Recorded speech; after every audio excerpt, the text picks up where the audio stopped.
How powerful is Cox Internet? Powerful enough to keep fans across the country in the action on the biggest game days of the year. Whether you're one of 65,000 fans at Allegiant Stadium or you're streaming the game at home with America's fastest download speeds powered by fiber. Whenever it matters most, Cox keeps you connected. Cox Internet is connected to the premises via coaxial connection. Speeds vary and are not guaranteed. Cox terms and other restrictions may apply. Analysis by Ookla of Speed Test Intelligence data. Fixed median download speeds. US Q3 2023. Tim Fitzgerald, publisher of GoPowerCat.com. Hey, Fitz, how are you? Hi, boys. How are we doing? Well, you know, it's the dead of winter, and we're just trying to survive, I guess. Basketball keeping us afloat. Let's start with the K-State women, because I am so impressed by what they're doing and have done. Ranked number 4 in the country now, coming off a road win the other night at Baylor, number 13, and doing it with Ioka Lee right now, who's injured, should be back, I believe, in a week or so. Man, did you see this coming from this team? I knew they'd be good, but they're actually better than what I thought. And what I didn't fully appreciate about the job Coach Mitty's done is, look, he had a pretty good team last year with Lee injured. And she misses the entire year. And they're still competitive in the Big 12. They're still good. You went out and found some players that could, play without her. But then in the offseason, knowing full well he was going to get her back, he had even more parts. He has such a deep bench right now, so many different people that can come in and do different things for him. He's got a core group, but he's got some role players that come off that bench and do a lot for him. And now they're stepping forward. In fact, my daily delivery video today is about Serena Sendell, who's my favorite player on the team to watch because she's such a smart point guard. She makes so many things happen. And now with Lee out, she's up to her scoring game and seems to be playing an even bigger role. But to lose your star, go on the road, beat your rival at home, and then go on the road and beat the 13th ranked team in the nation without your star, kind of your centerpiece, and it's impressive by the team and Coach Mitty. It's really impressive. What are kind of the overall opinions just about Jeff Mitty's body of work, not only with K-State, but he won a bunch of games with TCU. He's got over 600 wins in the college game. Obviously, he's not going to be mentioned in the Pat Summitt, Gino Auriemma, Tara Vanderveer conversation, but where is he in such a conversation? I think it's fair to say throughout his career he's been solid. He's been well above average. He's won a lot of games. He's stayed employed, which is always the number one goal of a coach. And, he settled in now for a ride at K-State. And I think with the changing landscape of college basketball, and it's impacting the women's game, obviously, from what we're seeing this season, he now sees an opportunity to take this program to a level it's never been to. And it was really good, during those Kinder Wecker years back in the day with Nicole Oldie and Lori Kane and all those other players. But this team has something more to it. This team feels like a legitimate Final Four team. Those teams felt like Sweet 16, really good teams. This feels like a team that can actually compete for a national championship if they stay healthy, get everyone back, and when they get Lee back in 3 weeks or whatever it is now, she should be rested for the run down the stretch. And in an odd way, I think that's played out well for K-State. Talking with Tim Fitzgerald from GoPowerCat.com, our K-State guy. Speaking of basketball, the men's team has rebounded and played well of late. They have a very interesting road trip. It starts tonight in Ames against Iowa State, where very few teams go into the Hilton Coliseum and win, and then they go on the road to play Houston over the weekend. What do they need to do in this two-game stretch, in your opinion? You know what? If you can steal one of these games, you're so far ahead of the curve. To take it a little farther, we talked about this in our podcast yesterday, that out of the next 7, 6 are ranked. So this kind of feels like the heart of the schedule, the meat. And you know what? The beauty of their start is you go 2-5 in those 7, which is, kind of maybe the worst case scenario that you can see this team doing. You're at 500 in the conference. So you're still on pace to make the tournament. But you steal a game or two along the way and you go 3-4, 4-3. You're going to be up there contending for the Big 12. If you can find a way to win 4 out of the next 7, you'll be, I got to do math clear real quick. You'll be 7-4. I think I still screwed it up. Coming out of that, and I think you'll be at 8-4. You'll be really in good shape. So it's an interesting stretch for the men. But yeah, starting tonight at Iowa State is really tough. But man, this one they've won up there before. If they can get this one and move on, they're going to be ahead of steam and a lot of confidence going to Houston. So this team has won 5 overtime games. There were a couple others. Wichita State, Chicago State, where they didn't really run away with it. Does that indicate to you that there are underlying, I don't know if struggles is the right word, but whatever word you want to choose there, or is this team just finds ways to win, and who cares about style points? No, there's something to be said about that.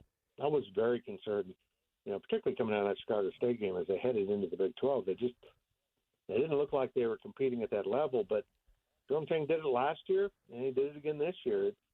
So it's like he literally flips the switch with his team and, puts it all together. And once the Big 12 starts, okay, we worked on this and this and this and this. Now we're going to put it all together. And it seems to work. It's the darndest thing I've ever seen.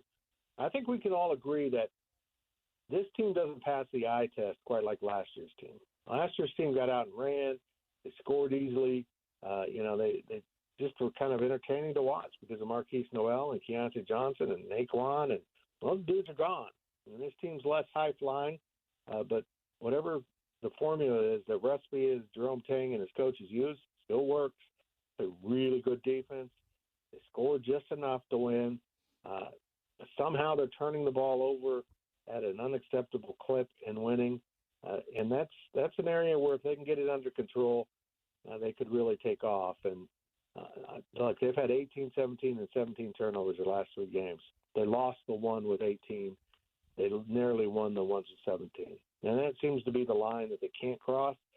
But to win tonight and then Saturday in Houston, that number better be at 12 max, if not lower. And both of those teams can turn you over quite a bit. Talking with Tim Fitzgerald, GoPowerCat.com. We all know the topsy-turvy nature of college athletics. You can be good, and suddenly then you're not good. So I want to ask you historically, because you've certainly been around Kansas State athletics for many years, has there ever been a period in time where the wheels were greased as well as they're greased right now? In men's basketball, football, women's basketball, it looks like they're going to have a really good baseball team. I'm not as aware of some of the other sports, but it just seems like it's going extraordinarily well right now at Kansas State. The volleyball ended on a furious.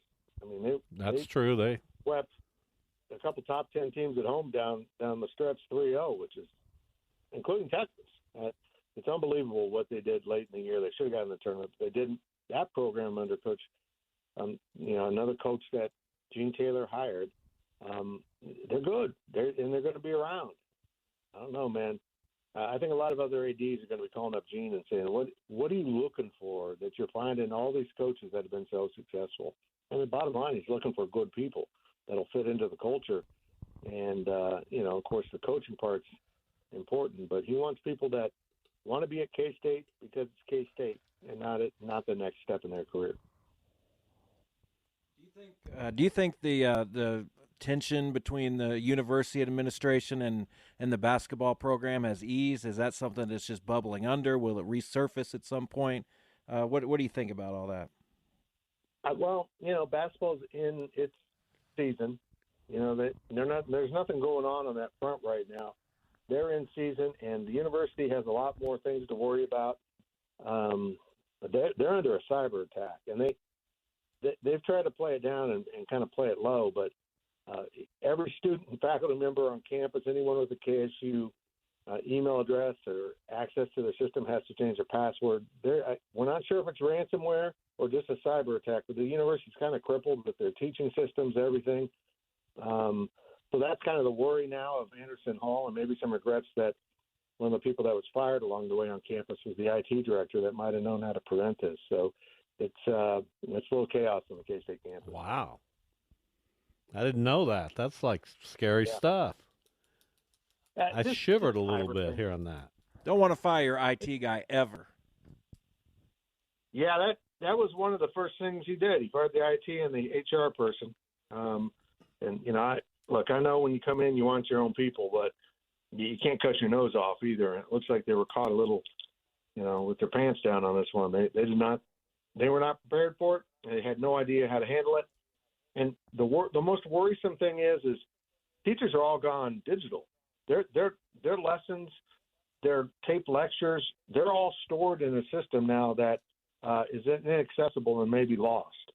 Years and years of work product for the faculty might be lost because of this IT attack. Good grief.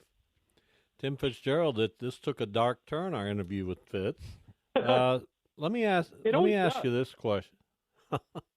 Let me ask you this question, and it might be really stupid, but I was just looking here, and Kansas has lost a couple games on the road to inferior opponents, UCF, which has played pretty well, and also on the road to West Virginia.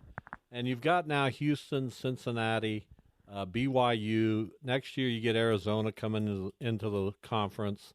Is this a point where KU is maybe susceptible to being overthrown at the top of the Big 12? Is that crazy thinking? No, it's not. But honestly, probably to get it done, it's going to have to be Houston, and they have 2 road losses. KU's just not as deep as they have been. I mean, Saturday's game, I think one only starter scored, and that's never a good sign. But I also know that Bill Self's the best coach in college basketball. He'll find ways to win games they shouldn't win. But this conference is exceedingly difficult to win on the road, which, is exactly what troubles K-State going on the road for 2 games this week. And, winning at UCF and West Virginia might have seemed like gimmies, but there's no gimmies in this conference on the road. There just aren't. It's an amazing, entertaining, what I call a glorious mess of a conference. So, Fitz, I'm not trying to be like holier than thou guy, but I decided last week to get off Twitter, and a large part of that was the way people interact with you, because I was seeing it. You were quoting them, you were replying to them, and I know you got to be on Twitter to promote your work and things like that, but, man, why? Why, Fitz? Why are you on there? Yeah, exactly. Without work, I would be gone. And I used to enjoy Twitter. Obviously every tweet was a joke and fun. This account, it used to be like my private account. I used to have a work account, but nobody paid any attention to the work account, so I switched everything here. And it's amazing how people police old tweets. And, tweets that at the time nobody batted an eye about, and then they read them with no context because most of the tweets to which I was replying are gone. People are just, anymore in this society, they seek outrage, they seek conflict, and they seek trying to tear people down to make themselves feel better. And I'm just not going to, I replied to some of them, but when you clearly explain what a tweet is, and they just don't even want to listen, they're not worth talking to. So I've been blocking a lot of people. But yeah, I'm with you. After this past couple of weeks, I'm pretty sure that if it wasn't work related, I'd leave Twitter behind because it's filled with crap talkers now. And I eagerly await the day. And believe me, we all talk about, well, you shouldn't tweet it in. It would come back. We didn't think about that.